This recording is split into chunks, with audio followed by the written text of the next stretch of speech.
Rəqəmsal İnkişaf və Nəqliyyat Nazirliyi ilə Asan Radio təqdim edir. Rəqəmsal Dialoq. Salam, hər vaxtınız xeyir olsun. Hörmətli dinləyicilər, Asan Radionun efirindən Rəqəmsal Dialoq verilişini eşidirsiniz. Aparıcı mənəm Alidən Mustafayeva. Proqram Rəqəmsal İnkişaf və Nəqliyyat Nazirliyi ilə Asan Radionun birgə layihəsidir. Bizi izləmə imkanınız da var. Asan Radionun və Rəqəmsal İnkişaf və Nəqliyyat Nazirliyinin Facebook səhifəsində canlı yayımdayıq. Suallarınızı mövzuya dair yaza bilərsiniz. Daha sonra şərh bölümünə 070 65 56 100 WhatsApp nömrəmizə və 012 56 56 100 şəhər nömrəmizə də ünvanlaya bilərsiniz. Bugün studiyamızın qonağı Rəqəmsal İnkişaf və Nəqliyyat Nazirliyinin müşaviri Rəşad Bayramovdur.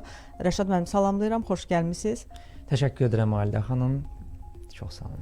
Biz nəqliyyatdan rəqəmsal xidmətlərə 2025-ci ilin əsas nəticələri mövzusunu müzakirə edəcəyik. İstərdim ilk sualı təqdim edeyim. 2025-ci ilin son günlərini yaşayırıq artıq. Bu ili daha geniş prizmadan dəyərləndirməyinizi istərdim. Sizcə 2025-ci il ölkəmiz üçün necə bir il oldu?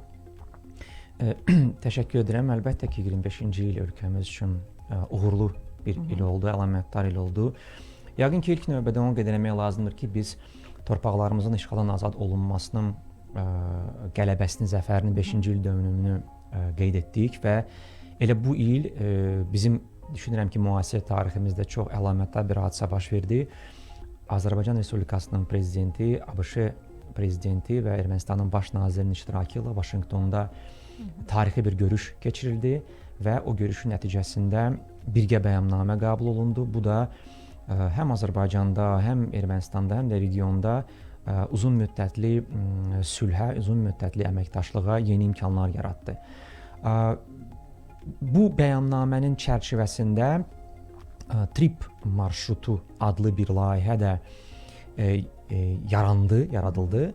Bu marşrut, Trump marşrutu adlanan bu marşrut təkcə bir nəqliyyat dəhlizi deyil, əslində o bütövlükdə regionun xalqlarının rifahını qaldıra biləcək bir nəhəng bir layihədir. Layihə olacaq və orta dəhlizin və Azərbaycanın strateji rolunu daha da gücləndirəcək bir layihə olacaq. Təbii ki, o ki qaldı nazirliyin birbaşa fəaliyyət dairəsinə aid deməli mövzulara gəldikdə 11 ayın nəticələri bizə deməli onları təhlil edib imkan verir demək ki, həm nəqliyyat sektorunda, həm rabitə sektorunda irəliləyiş əldə olunub. Bu ilin 11 ayının nəticəsində nəqliyyat sektorunda gəlirlər ötən ilin eyni vaxtla müqayisədə 4,2% artıb.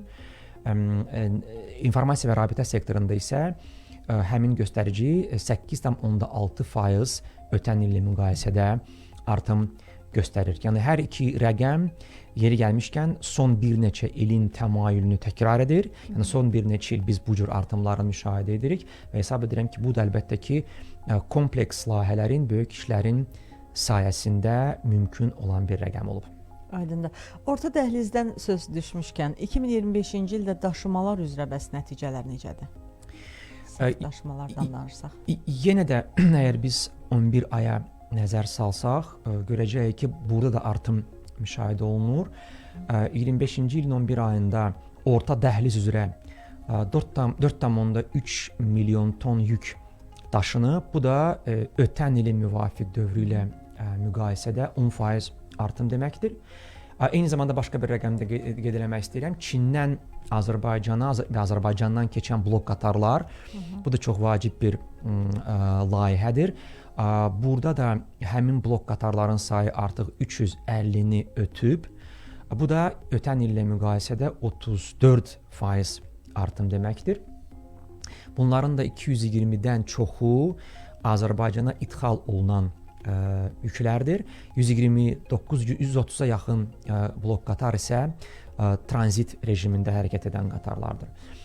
Konteyner daşımalarında da yenə də ötən illə müqayisədə irəliləyiş var. Beləliklə demək olar ki, daşımalarda da ümumilikdə müsbət dinamika müşahidə olunur.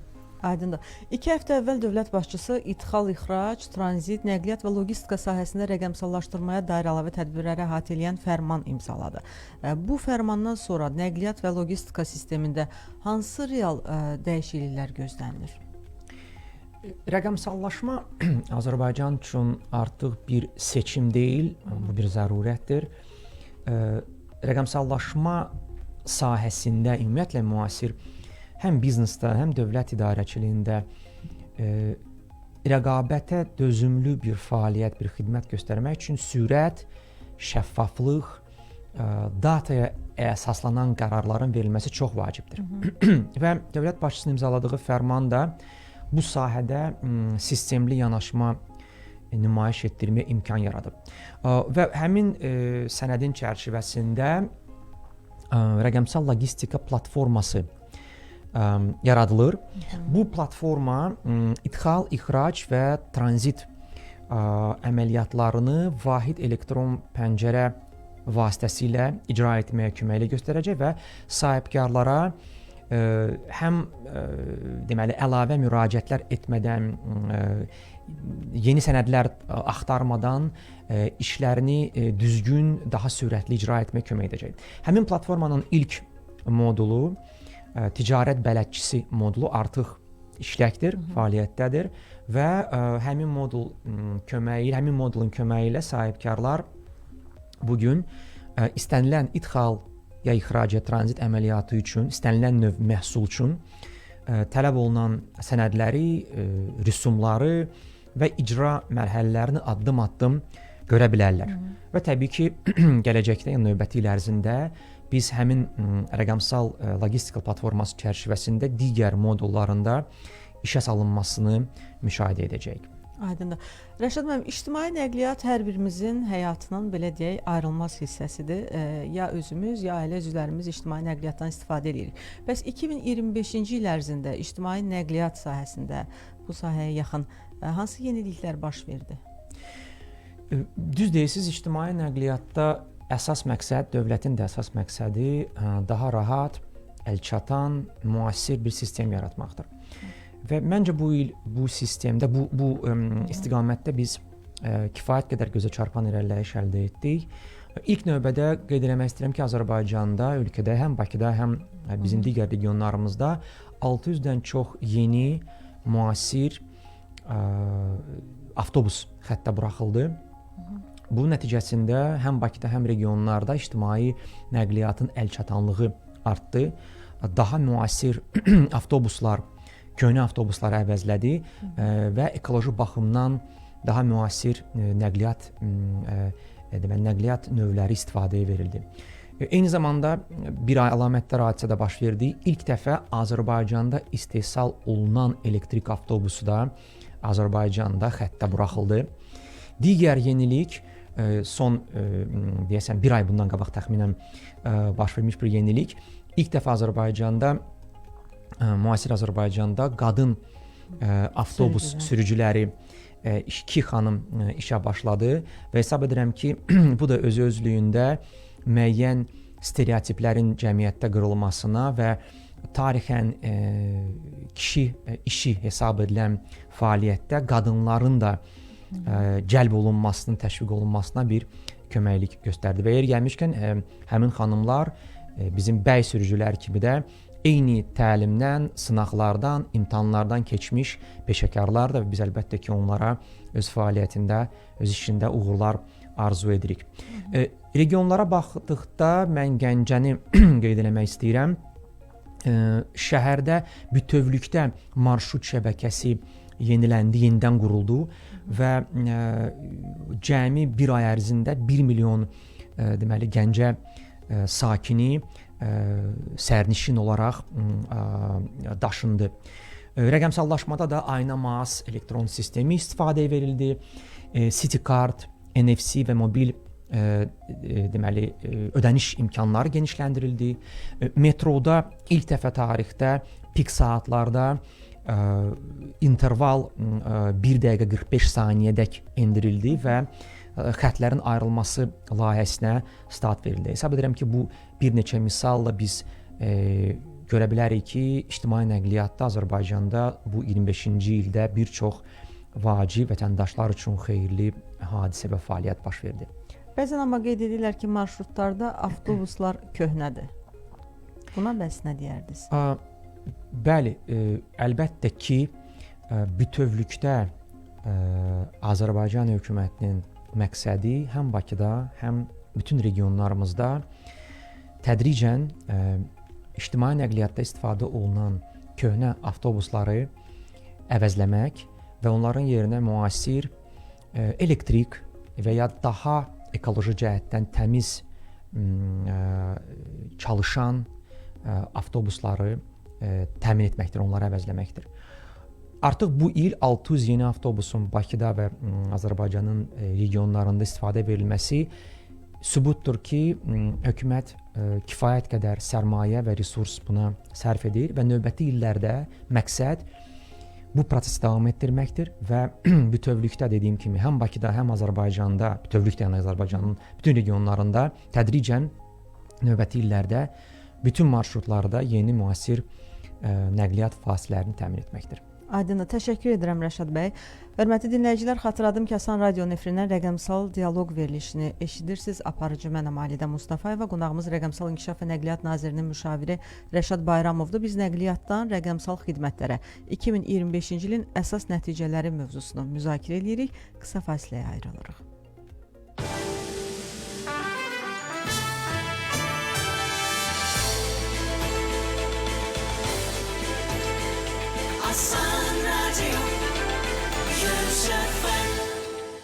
Umid mağazalarından möhtəşəm indirim. Neovod kombi 24 kW indi 623 manat değil, 569 manat. Şivak elektrikli su qızdırıcı 80 litrlik 233 manat değil, cəmi 189 manat. Umid xeyirli alış-verişlər. Asan Radyo'da reklam. Neotek tövsiyə edir. Elektrik naqilləri alarkən diqqətli olun. Üzərində dördlü yazılan naqil simeas aldılaraq 2,5'lik kimi, 100 metr naqil isə 90 metr kimi satıla bilər. Saxta naqillər yanğın törədə bilər. Neotek tövsiyə etdi. Ağşəhərdə premium yaşayış kompleksi Raffle Edition 30% ilkin ödəniş, 36 aylıq daxili kreditlə mənzilləri əldə etməyə tələsin. Ətraflı 3w.raffle.az və 050 288 4919. Mayak Residence, şəhərin yeni siması. Premium həyatın yeni ünvanında mənzillər 17.500 manat ilkin ödənişdən başlayan qiymətlərlə ipoteka və daxili kredit şərtləri ilə satışda. Ətraflı məlumat üçün Ulduz 4554-ə zəng edin. Raffle Edition Ağşəhərdə premium yaşayış kompleksi, geniş parking, ağıllı ev sistemi, fitness zalı, konsiyerj xidməti, 7/24 təhlükəsizlik, dənizə və Ağşəhər memarlığına ecazkar mənzərə, 3w.raffle.az və 050 288 4919. Asan Radyo'da reklam 050 60 06 100.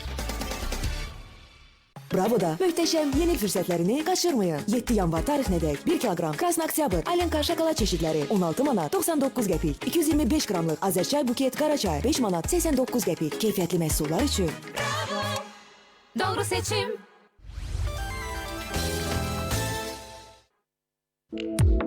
Rəqəmsal İnkişaf və Nəqliyyat Nazirliyi ilə Asan Radio təqdim edir. Rəqəmsal Dialoq.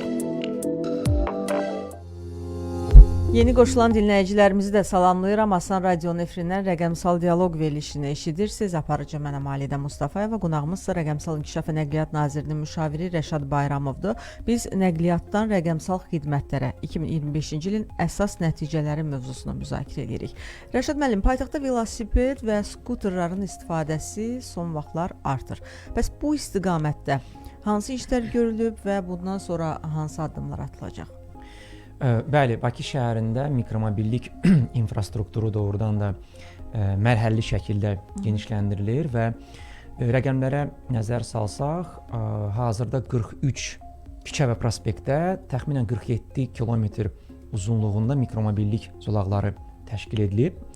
Bununla yanaşı Parklanma üçün, skuterlər üçün 650-dən çox parklanma məntəqəsi yaradılıb və velosipedlər üçün 500 məntəqədə 900 parklanma yeri var.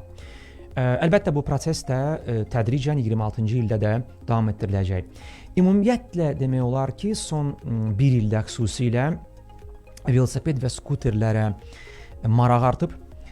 Bu da yenə də rəqəmlərdə özünü biruzə verir və nəqliyyat növü olaraq mikromobillik vasitələri, skuterlər, velosipedlər bunlar həm sıxlığı azaldır.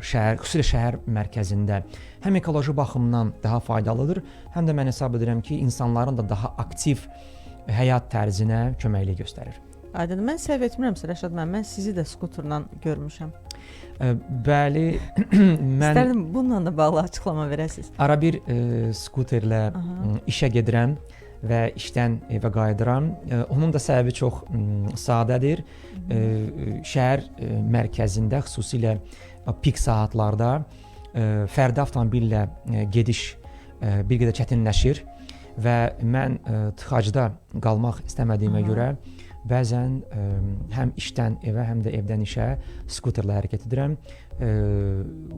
Mənim istifadə etdiyim küçələrdə zolaqlar salınıb, buna görə də kifayət qədər təhlükəsiz şəkildə bunu işi görürəm və adətən bir mənalı avtomobillə səyahətdən, pik saatlardan söhbət gedir, avtomobillə səyahətdən ən azı 40-50%-ə qədər daha sürətlə mənzil başına çatıram. Üstünlüyü odur ki, əsas daha tez çatmaq. Bir mənalı daha tez çatıram. Bəs yollar salınanda da bəzi fikir ayrılıqları yaranmışdı və sonra bizim elə verilişdə müzakirələr zamanı bildirildi ki, yollar standartlara uyğunlaşdırılıb və velosiped zolaqları salınıb. Bax, bununla bağlı nə deyə bilərsiniz?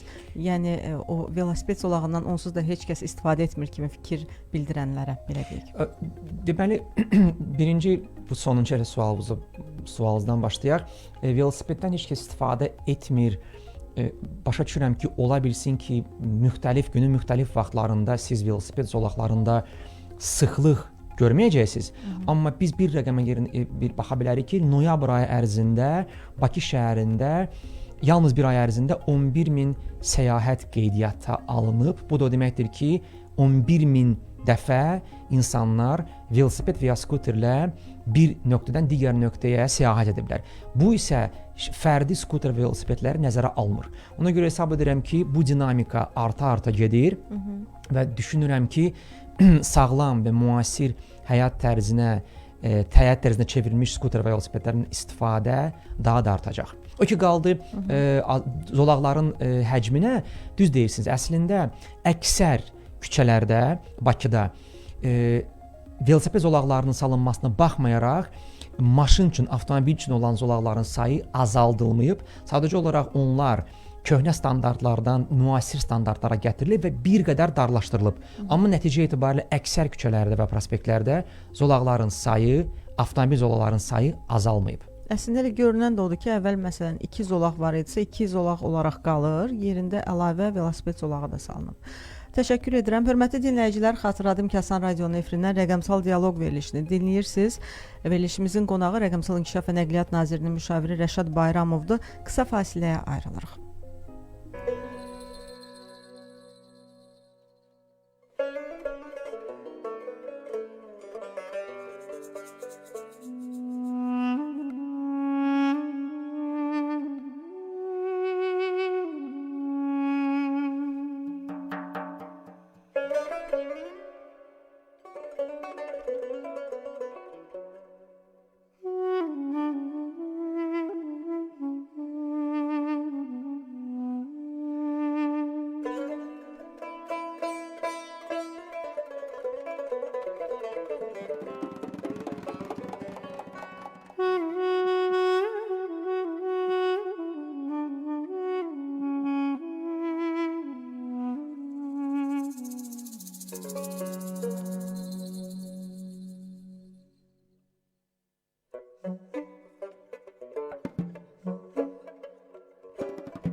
Asan Radio'da reklam. Şok, şok, şok. 25 kiloqramlıq Fabkim keramika yapıştırıcısı 7 manata değil, 4 manat 90 qəpik. Hər kisədə ustama hədiyyə kuponu var. Fab faydasını alanlar bilər. Məhsulu bütün inşaat mağazalarından ala bilərsiniz.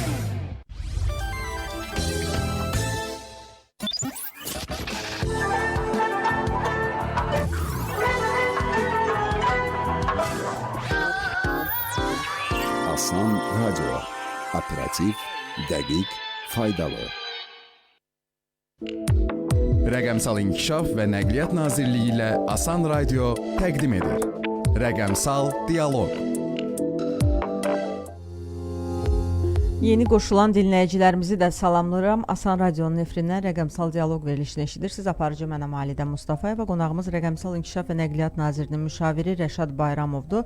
Biz nəqliyyatdan rəqəmsal xidmətlərə 2025-ci ilin əsas nəticələri mövzusunu müzakirə edirik. Rəşad, mən bayaqki sualımızın davamı olaraq Emin adlı dinləyicimiz yazır ki, Bakı ətrafı ərazilərə velosiped zolaqları çəkiləcəkmi? Velosiped zolaqlarının çəkilməsində müəyyən strategiya var. Müəyyən məntiq var və o məntiq ondan ibarətdir ki, bizim məqsədimiz ilk növbədə şəhər mərkəzində, yəni Bakı şəhərinin mərkəzində yüklülüyü azaltmaqdır və bu yüklülüyün də azaldılmasının vasitələrindən biri şəhər daxilində, şəhər mərkəzində mikromobillik vasitələrinin istifadəsini təşviq etməkdir. Ona görə də bu strategiyaya uyğun olaraq son bir ildə və növbəti illərdə də əsas yük, əsas güc və əsas fokus məhz şəhər içərisində, şəhər mərkəzində velosiped zolaqlarının uzunluğunu və şəbəkəsini artırmaqdır. Və yeri gəlmişkən bu strategiya artıq uğurlu olduğunu nümayiş etdirir. Son rəqəmlər göstərir ki, Bakı şəhərinin mərkəzində fərdi nəqliyyat vasitələrinin içində, yəni söhbət gedir həm taksilərdən, həm fərdi avtomobillərdən, onun 12%-ni artıq mikromobillik vasitələri təşkil edir. Yəni bu o deməkdir ki, şəhər mərkəzində hər 100 nəqliyyat vasitəsindən 12-si ya velosiped, ya skuterdir. Zənnimcə bu kifayət qədər ciddi bir irəliləyişdir və hesab edirik ki, növbəti ildə bu rəqəm artacaq. O ki qaldı Bakı ətrafı sahələrdə, qəsəbələrdə, Mərdəkanda əslində Mərdəkanda mikromobillik zolaqları salınıb, tədricən şəhər mərkəzi əhatə olunandan sonra digər ərazilərə də keçid baxıla bilər. Aydındır. Zamanla hər yer yəqin ki əhatə olunacaq. Bəs azad edilmiş ərazilərdə nəqliyyat infrastrukturunun bərpası istiqamətində hansı işlər görülür? Bu sahədə görülən işlər əslində yəqin ki, təkcə infrastruktur bərpası deyil, bütövlükdə həyatın bərpasıdır. Əlbəttə ki, nəqliyyat sahəsində də kifayət qədər ciddi layihələr tamamlanıb. Yəqin ki, ilk növbədə qeyd eləyə biləcəyim Laçın Beynəlxalq Hava Limanının açılışı oldu. Bu bölgəni həm ölkə daxili, həm də beynəlxalq şəbəkəyə birləşdirən bir addım oldu. İkinci qeyd edəcəyim bir layihə Ağdam Dəmir Yolu və Avtovağzal kompleksinin istismara verilməsi oldu. Bərdə-Ağdam yolunun bərpa olunması və Bakı-Ağdam sərnişin qatarının hərəkətinin 32 ildən sonra yenə də bərpa olunması, zənnimcə bu da uzun illərdən sonra bölgəyə real yeni nəfəs gətirdi. Bununla yanaşı həm də Xankəndi şəhərində Xankəndi Dəmir Yolu və Avtovağzal kompleksinin təməl qoyma mərasimi baş tutdu. Bütövlükdə bu layihələr təbii ki, 25-ci ildə olduğu kimi 26-cı ildə də davam etdiriləcək və məqsədimiz Qarabağa köçən həmvətənlərimizin həyatını, həyat tərzini maksimum rahat etməkdir. Aydındır. Rəqəmsal inkişaf sahəsində bəs 2025-ci ilin nəticələrini necə qiymətləndirərdiniz? 25-ci ildə yəqin ki, rəqəmsal inkişaf sahəsində bir neçə vacib sənədi qeyd etmək istəyirəm. İlk növbədə 25-ci ildə cənab prezidentin təsdiqlədiyi rəqəmsal inkişaf konsepsiyası böyük əhəmiyyət kəsb edir. Rəqəmsal transformasiyanın uzunmüddətli hədəflərini, istiqamətini müəyyən etmək üçün bu çox vacib bir sənəddir. Digər vacib sənəd süni intellekt strategiyası oldu. O da bu il təsdiqləndi. 25-ci, 28-ci illəri əhatə edən bu strategiyada süni intellekt texnologiyaların dövlət idarəçiliyində, iqtisadiyyatda, sosial sahələrdə tətbiqini nizamlayır, tənzimləyir.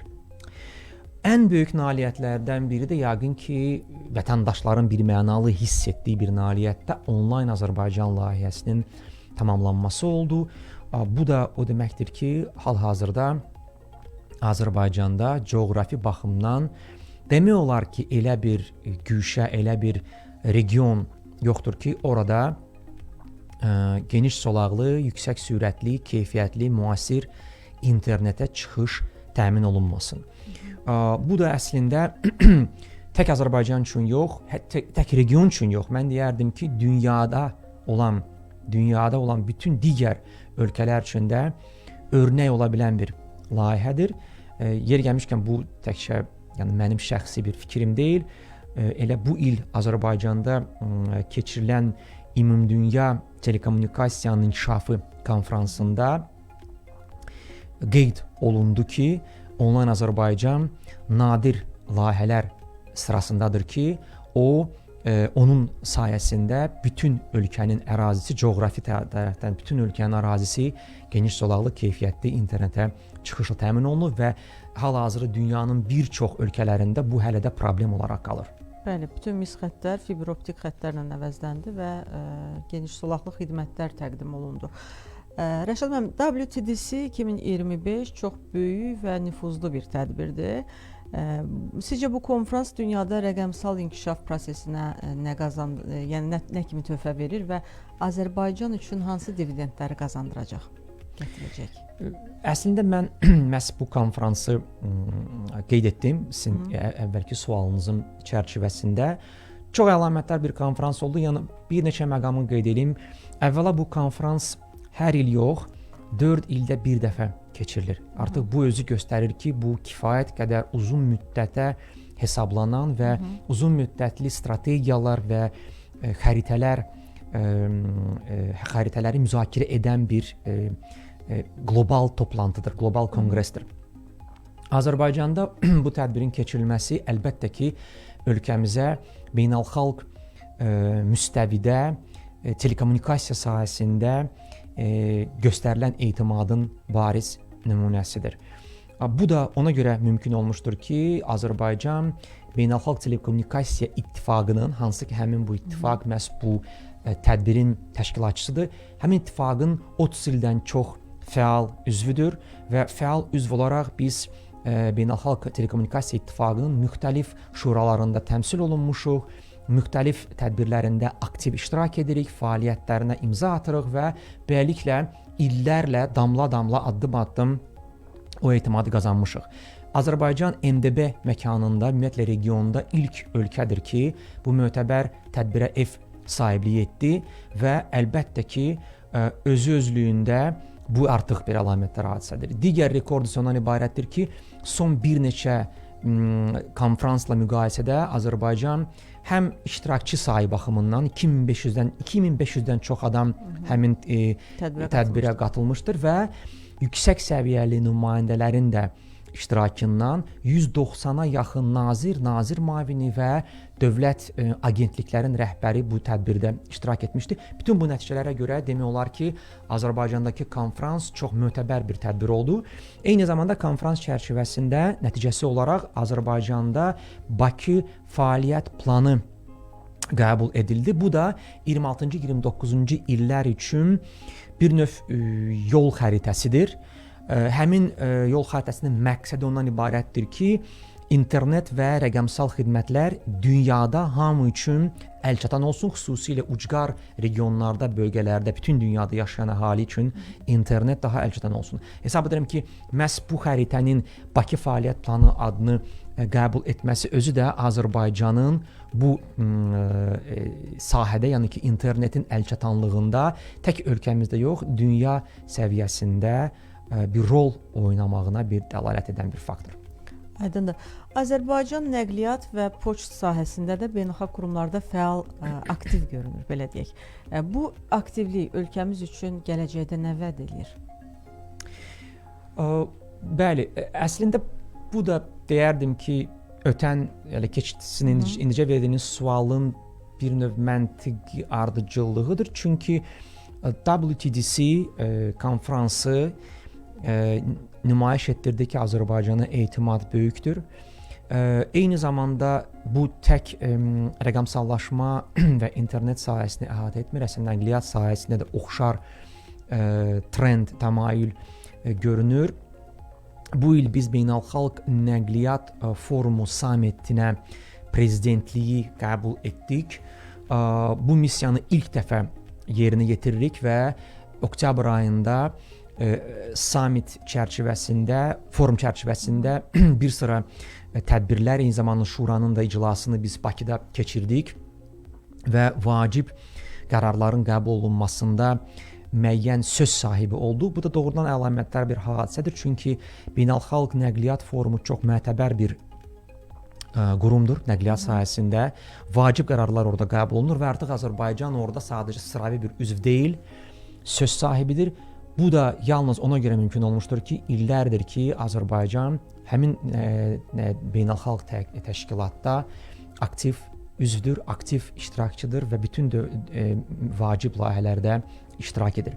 Eyni zamanda bu il ölkəmiz Ümumdünya Poçt İttifaqının 2 idarəedici şurasına üzv seçildi və filateliyanın inkişafı üzrə Ümumdünya Assosiasiyasının da prezidenti seçildi. Bilirsiniz, bütün bunlar mənə görə bir şey göstərir.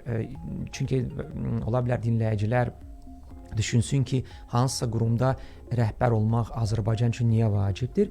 Əvvəla o quruma rəhbər olmaq artıq özü göstərir ki, ölkəmizə etimad artır. Heç bir qurumda, xüsusilə bu cür mötəbər qurumlarda sədr olmaq, prezident olmaq, rəhbər olmaq təsadüfi bir hadisə deyil. Bu uzun illərin damla-damla yaranmış reputasiyanın nəticəsidir. İkinci isə o deməkdir ki, Azərbaycan həmin nəqliyyat sahəsində, poçt sahəsində, internet sahəsində dünyada qəbul olunan vacib bəyannamələrdə, strategiyalarda artıq söz sahibidir. Özü təşəbbüslə irəli çıxa bilər və ən azı o götürülən, verilən təşəbbüslərdə ciddi iradları olsa, onları nəzərə çatdıra bilər. Hesab edirəm ki, bu ölkəmiz üçün çox böyük bir hadisədir və hadisələrin sübutudur. Aydın, təşəkkür edirəm Rəşad müəllim. Hörmətli dinləyicilər, xatırladım ki, Asan Radionun efirindən rəqəmsal dialoq verilişini eşidirsiniz. Biz qısa fasiləyə ayrılırıq.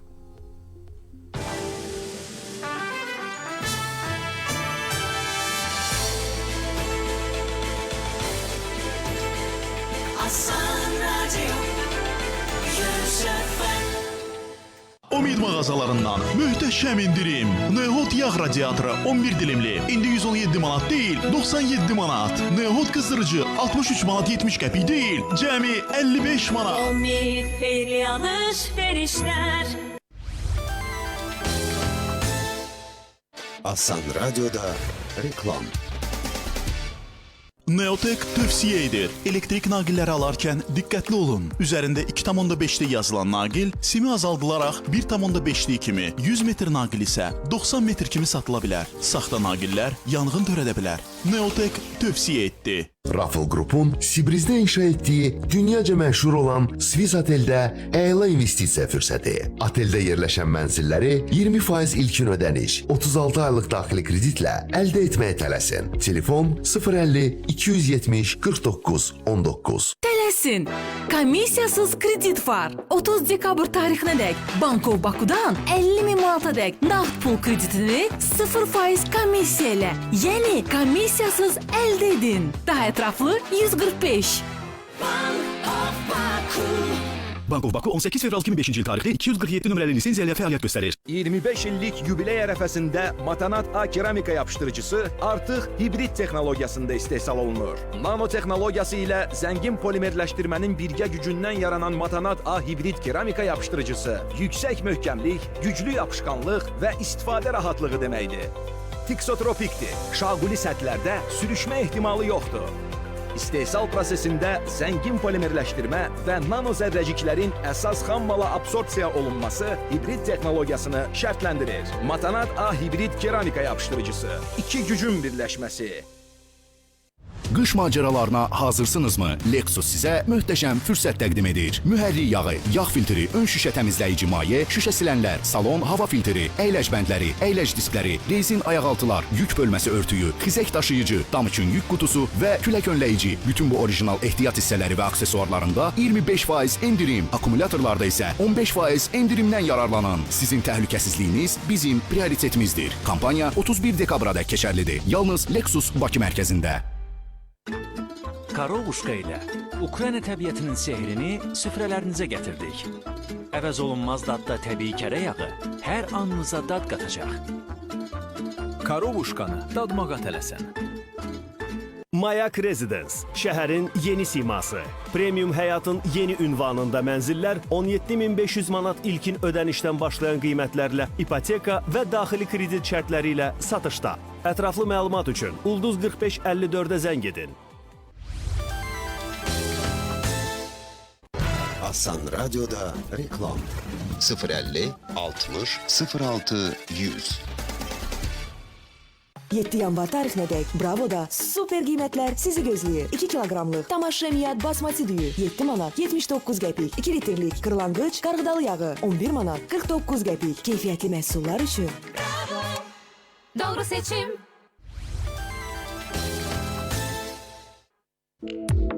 Rəqəmsal İnkişaf və Nəqliyyat Nazirliyi ilə Asan Radio təqdim edir. Rəqəmsal Dialoq. Yeni qoşulan dinləyicilərimizi salamlayıram. Hər vaxtınız xeyir olsun. Asan Radionun efirindən Rəqəmsal Dialoq verilişini eşidirsiniz. Aparıcı mənəm Alidə Mustafayeva. Bugün verilişimizin qonağı Rəqəmsal İnkişaf və Nəqliyyat Nazirinin müşaviri Rəşad Bayramovdur. Biz nəqliyyatdan rəqəmsal xidmətlərə 2025-ci ilin əsas nəticələri mövzusunu müzakirə edirik.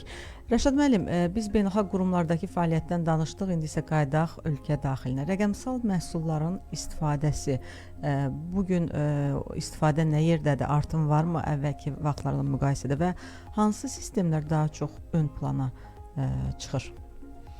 Bəli, həm artım da var, həm də deyərdim ki, xidmətlərin rahatlığında da irəliləyiş var. Məsələn, digital login sistemi yenilənib, onun təhlükəsizliyi gücləndirilib, hal-hazırda iki faktorlu giriş təmin olunub, biometrik təsdiq kimi imkanlar əlavə edilib və artıq 4 milyondan çox insan bu sistemdən istifadə edir. O da MyGov formatında işləyir. Digital Bridge vasitəsilə dövlət qurumları arasında məlumat mübadiləsinin həcmi 2 milyardı ötüb, 2 milyard əməliyyatı ötüb. Bu da o deməkdir ki, vətəndaşlara əlavə sənəd istəmək, yəni ki, vətəndaşlardan əlavə sənəd istəmək ehtiyacı azalıb və xidmətlər də xeyli sürətlənib. Yəqin ki, vətəndaşlara ən yaxın olan MyGov platformasıdır. MyGov platformasında artıq 2 milyondan çox istifadəçi var və 400-dən artıq xidmət bir pəncərədən onlayn, yəni mobil tətbiqdən təqdim olunur. Təkcə bu il 1 milyon adam həmin platformaya qoşulub. Bu artıq özü göstərir ki, platformanın fəaliyyəti bu il doğrudan da xeyli genişləndirilib. Məncə bir sözlə demək olsa, rəqəmsal məhsullar genişlənib, insanlara verilən xidmətlərin keyfiyyəti artıb və düşünürük ki, 26-cı ildə də bu təmayül davam etdiriləcək. Aydındır. Rəqəmsal inkişafın da arxasında insan kapitalı dayanır. Bəs insan kapitalının inkişafı istiqamətində hansı məqamları vurğulamaq istəyərdiniz? Əlbəttə, hər bir təşkilatın dirəyi, hər bir təşkilatın onurğa sütunu, o təşkilatda çalışan insanlardır. Bizim bugün danışdığımız hər bir nailiyyətin arxasında insanlar durur, zəhmətkeş insanlar durur. Əlbəttə ki, və nazirliyimiz də kadr potensialının tək nazirlik üçün yox, ümumilikdə Azərbaycan üçün İKT və nəqliyyat sahəsində kadr potensialının artırılması üçün müxtəlif layihələr icra edir. Yəqin ki, bunların bir neçəsini mən burada qeyd edə bilərəm. Misal üçün, İsrailin tanınmış Teknion İnstitutu ilə birgə bizim apardığımız Azərbaycan Kibertəhlükəsizlik Mərkəzi layihəsi var. Artıq 3 ildir ki, bu layihə mövcuddur və bu layihə çərçivəsində 300-ə yaxın insan məzun olub bu Kibertəhlükəsizlik Mərkəzindən və bu məzunların 80%-i artıq işlə təmin edilib. Bunlar da yüksək səviyyəli kibertəhlükəsizlik mütəxəssisləridir. Daha bir mühüm layihə Holbertin Azərbaycan layihəsidir, məktəbidir və burada da 240 gənc həmin məktəbə, həmin proqrama qoşulub və deməli proqramlaşdırma üzrə dərslər alırlar. Bu il biz həm də Süni İntellekt Akademiyasını başlatdıq. Bu akademiyanın da məqsədi süni intellekt sahəsində Azərbaycanda yerli kadrların inkişafıdır, yaradılmasıdır. Beynəlxalq standartlara uyğun olan deməli süni intellekt mütəxəssisləri yetişdirməkdir. Başqa bir maraqlı layihə IT sahəsində beynəlxalq nüfuza malik Anderson Lab şirkəti ölkəmizdə öz ofisini açıb və 220 nəfər yerli vətəndaşımız proqrama cəlb edilib və yer gəlmişkən bunların demək olar ki, yarısı Anderson Lab şirkətinin əməkdaşları kimi işə götürülüb və real layihələr üzərində hal-hazırda çalışırlar. Beləliklə qeyd eləmək olar ki, bəli, bütövlükdə bu il həm də Azərbaycan üçün kadr potensialı baxımından da vacib və əlamətdar bir il olub. Aydın, bəs 2026-cı il üçün prioritetlər nədən ibarətdir və bizim dinləyicilərimizə hər hansı bir mesajınız varmı? 26-cı il Azərbaycanda telefon rabitəsinin yaranmasının 145-ci ili olacaq və biz əlbəttə ki, bu hadisəni, bu tarixi hadisəni qeyd eləyəcəyik il boyu. Həm simvolik xarakter daşıyır, həm də bizim nailiyyətlərimizə bir daha bir növ çevrilib baxmağa imkan yaradır. Vacib layihələrdən beynəlxalq layihə olan Xəzər dibi ilə fibroptik xətlərin çəkilməsi layihəsini qeyd eləmək istəyirəm. Bu ildə onun tikintisi 26-cı ildə onun tikintisi başa çatdırılması planlaşdırılır. Bu da regionda yeni səviyyədə internet çıxışının təmin olunmasına yəni bir start ola bilər. Eyni zamanda Azərbaycan Beynəlxalq Nəqliyyat Forumu sammitində prezident olacaq və bu da bir sıra vacib tədbirlərin keçirilməsi deməkdir.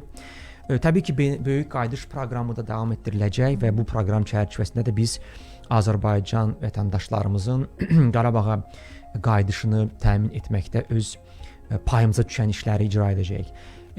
Təbii ki, sərnişin ictimai nəqliyyatda da, mikromobillikdə də MyGov və Asan imza, MyGov, Sima imza və digər bu kimi layihələrin də inkişafında da məncə kifayət qədər ciddi irəliləyişlər olacaq. Bütövlükdə hesab edirəm ki, 26-cı ildə Azərbaycan üçün çox iddialı və uğurlu il olacaq. Uğurlar arzulayırıq sizə və komandanıza və təşəkkür edirəm ki, suallarımızı ətraflı cavablandırdınız. Buyurun, siz sağ olun. Hörmətli dinləyicilər, xatırladım ki, Asan Radionun efirindən rəqəmsal dialoq verilişini dinlədiniz. Bugün bu veriliş layihənin sonuncu verilişi idi. Həm sevinç, həm də kədər hissi ilə bunu qeyd etmək istəyirəm. Rəşad, həm son olaraq sizin də fikirlərinizi alaq. Ümumiyyətlə 2022-ci ildən yayımlanır rəqəmsal dialoq verilişi və bu sizin Rəqəmsal İnkişaf və Nəqliyyat Nazirliyi ilə Asan Radionun birgə layihəsidir. Mən düşünürəm ki, uğurla bu layihə artıq sonlandı. Nə demək istəyərdiniz? Çox sağ olun Alidə xanım. Əlbəttə ki, ilk növbədə mən bu fürsətdən istifadə edib Asan Radio kollektivinə dərin minnətdarlığımı bildirmək istəyirəm bütün nazirliyimiz adından. Çünki qeyd etdiyiniz kimi 3 il ərzində biz Rəqəmsal İnkişaf Nəqliyyat Nazirliyi və Asan Radio tərəfdaş olmuşdur. Hər bir verilişə böyük məsuliyyətlə yanaşmışdır Asan Radionun kollektivi. Təbii ki, siz də Alidə xanım bu verilişin əvəzsiz aparıcısı olaraq öz peşəkarlığınızla bu verilişi daha da maraqlı etmişdiniz.